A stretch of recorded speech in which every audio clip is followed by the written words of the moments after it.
Assalamualaikum warahmatullahi wabarakatuh. Halo teman-teman, di video kali ini coba kita bahas saham Telkom ya. Jadi ada beberapa macam cara dalam berinvestasi saham ya teman-teman. Nah, salah satu cara yang paling praktis yaitu kita membaca data-data yang sudah tersedia ya di banyak media lah, ada di berita news, ada di sekuritas, ada di apa di Google dan lain-lainnya. Jadi kalau kita berinvestasi saham nggak perlu repot-repot ya seperti zaman dulu ya harus cari-cari data yang susah. Dan saya melihat ya banyak membaca juga dari berbagai macam sumber, investor-investor besar itu juga sudah memanfaatkan data-data tersebut. Bahkan ada yang data premium, ada berbayar langganan dan lain-lain. Udah banyak data seperti itu ya, ya kita manfaatkan lah ya. Nah, makanya kita itu simpel-simpel aja ya, kalau investasi saham itu simpel-simpel aja, nggak usah terlalu detail dan kecuali kalau kita mau misalnya mengakuisisi sebuah perusahaan ya kita detail banget ya, mungkin sampai direksinya, direkturnya bagaimana, visinya bagaimana ya, ya akhirnya kan waktu kita habis di situ ya kalau kita misalnya terlalu detail seperti itu, dan itu pun juga agak menyamin ya. Bahkan mungkin banyak juga yang apa ya teman-teman ya, ikut seminar dengan biaya jutaan rupiah, ikut grup dengan biaya jutaan rupiah, akhirnya cuman dapatnya kisi-kisi, prediksi sebuah saham, dan itu pun belum tentu benar ya. Saya udah banyak yang mengalami seperti itu teman-teman, ikut seminar kemana-mana di luar kota, dengan biaya jutaan ya, mungkin 10 juta juga ada, ikut grup yang mahal juga ikut. Tapi akhirnya kembali lagi ya, yang kita butuhkan dalam berinvestasi itu sebenarnya apa? Yang kita perlukan untuk berinvestasi itu adalah portofolio kita itu tumbuh. Nah, strategi portofolio kita tumbuh itu seperti apa? Kita mau pilih saham yang seperti apa? Sebenarnya simple aja.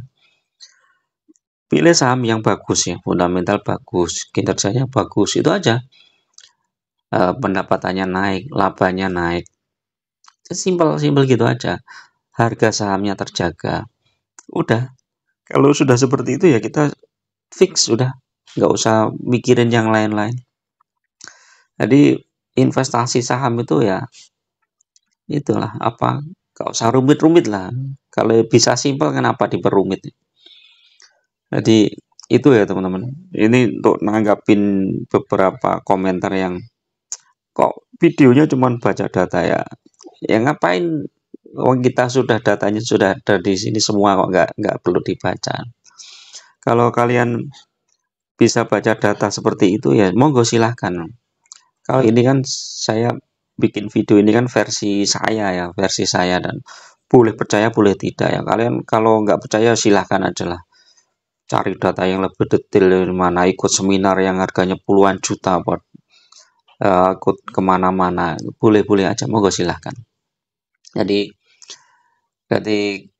itu ya teman-teman. Jadi metode yang saya gunakan itu metode yang simple ya. Kalau teman-teman nggak suka yang simple ya monggo silahkan di skip aja video ini, nggak usah dilihat gitu. Jadi itu ya. Oke, kembali lagi ke ini ya. Salah satu metode yang kita pakai ya. Kalau yang saya pakai lah itu adalah metode dividend investing ya. Nah, dividend investing itu ya memilih saham yang intinya memilih saham yang dividennya besar. Nah, dividennya besar, kemudian ketika dividen itu cair, kita belikan lagi sahamnya di harga bawah.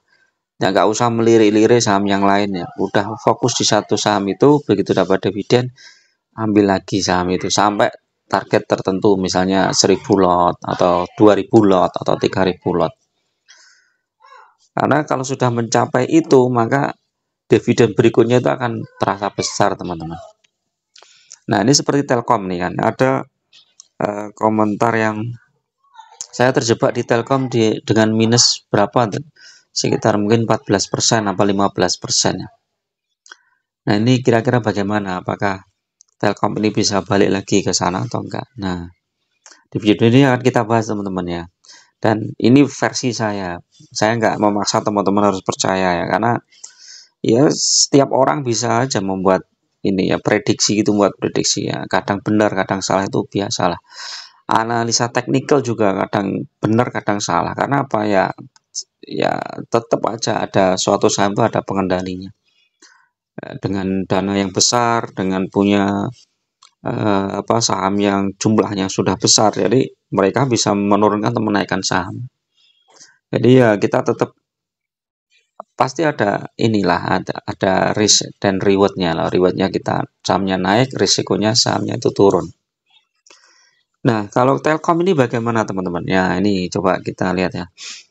Telkom itu kan selalu dikaitkan dengan Kutu ya, karena Kutu punyanya Telkom ya.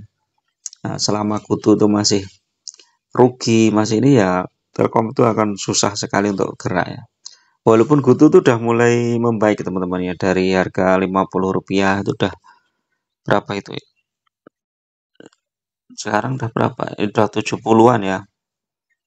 Nah, sementara Telkom itu sudah seminggu ini terkoreksi ya. 1 bulan ini sebenarnya sudah sempat naik ya ke 3.100 ya. Udah di atas 3.000 sebenarnya posisi yang aman ya. Secara teknikal tuh seharusnya dia naik lagi ya. Tapi kan kembali lagi ke kinerja juga. Kalau kinerja Telkom itu masih kurang bagus ya, saham ini sulit untuk naik teman-teman. Tapi walaupun begitu nanti akan kita lihat ya. Misalnya 3 bulan coba nih. 3 bulan itu tertinggi di 3.190 ya. Terendahnya di 2.790 atau hampir 2.800 ya. Tapi support kuat di 2.900 itu beberapa kali nggak bisa ditembus ya teman-teman. Jadi selalu mantul ya. Jadi kalau secara teknikal ini Telkom ini sebenarnya sudah bisa buy ini ya, cicil beli ya. Nah, targetnya juga nggak terlalu tinggi, mungkin sekitar 3.000 atau 3.000 lebih dikit gitu kan. Jadi seperti itu, karena Telkom itu besar teman-teman ya, turnovernya aja 356 miliar ya. Jadi kalau untuk menggerakkan Telkom itu butuh dana yang besar ya. Kalau secara PBV ya dia lumayan lah ya, 2 PR-nya 12, nggak terlalu tinggi lah. Kalau harganya 6 bulan, nah 6 bulan ini dia fluktuatif banget ya, naik turun seperti ini ya.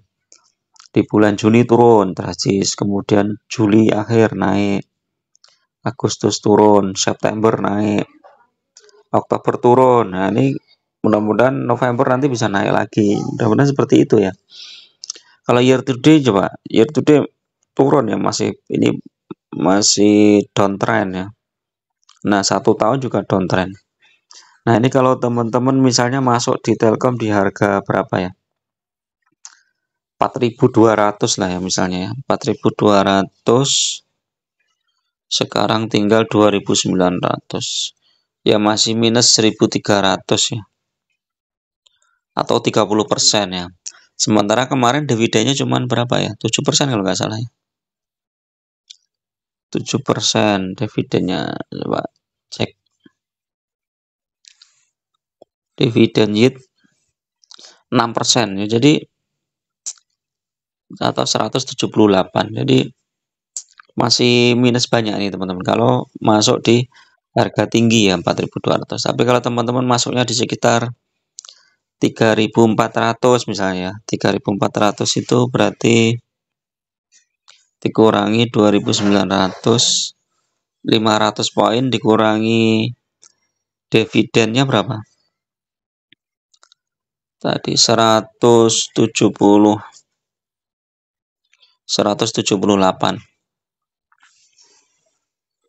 Nah, kalau masuk di 3.400 ya, ini minusnya tinggal 322 poin teman-teman.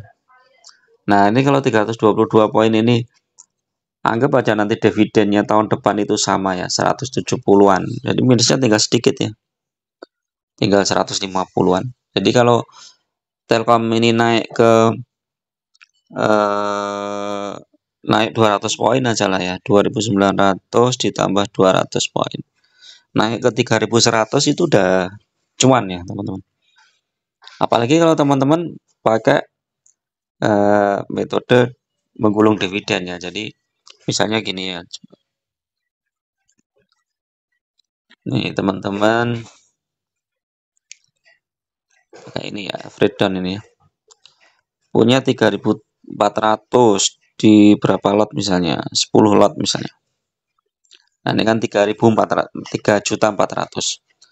Sekarang 2.900. Beli lagi 10 lot. Nah, ini udah rata-rata tinggal 3.150 ya.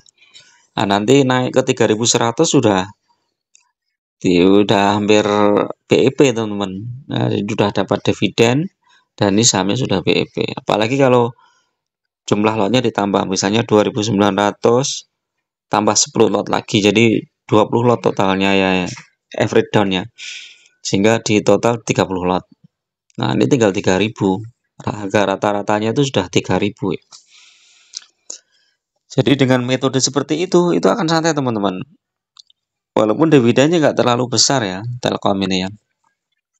Jadi itu. Nah, terus kemudian berikutnya kita lihat fundamentalnya ya. Fundamental itu kan apa? Ya kinerjanya bagaimana, pendapatannya gimana, terus labanya bagaimana, terus potensi ke depan seperti apa. Nah, kalau kita lihat laporan keuangannya ini ya, IPS-nya ini ya.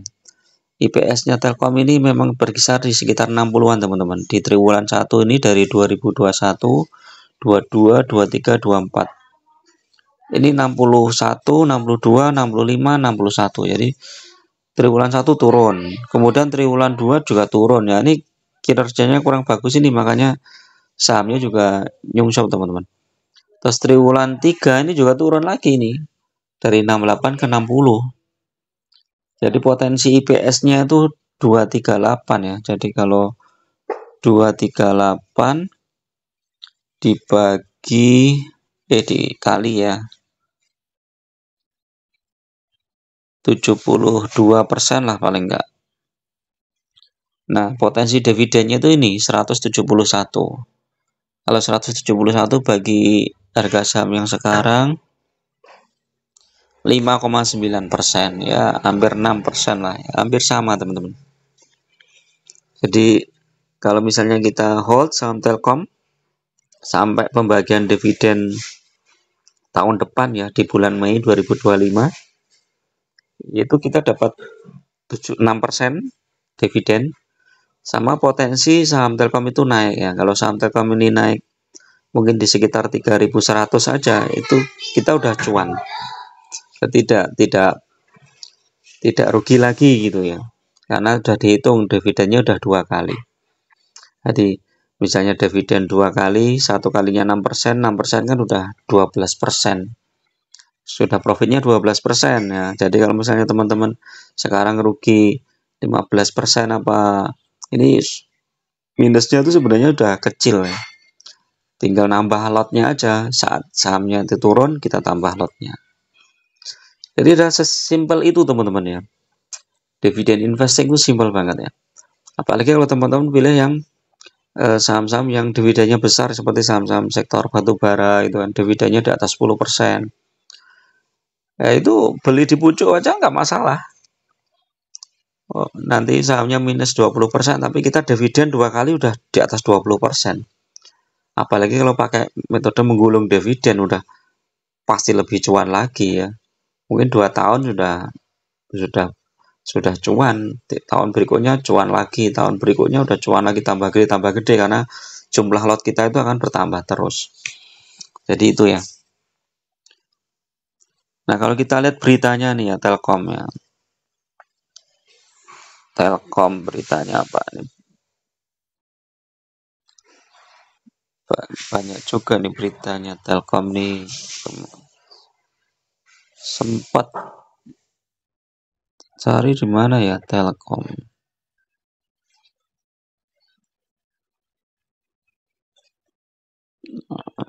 Telkom. Nah, ini teman. Pendapatan sebenarnya positif ya teman-teman. Cuman biaya juga naik, akhirnya labanya juga turun ya. Ini ada lagi nih coba. Pendapatan Telkom tembus 112 triliun akhir September.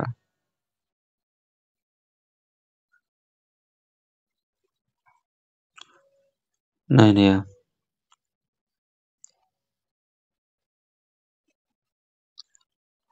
Karena pos beban Telkom naik, akhirnya ini ya teman-teman, labanya juga turun dikit.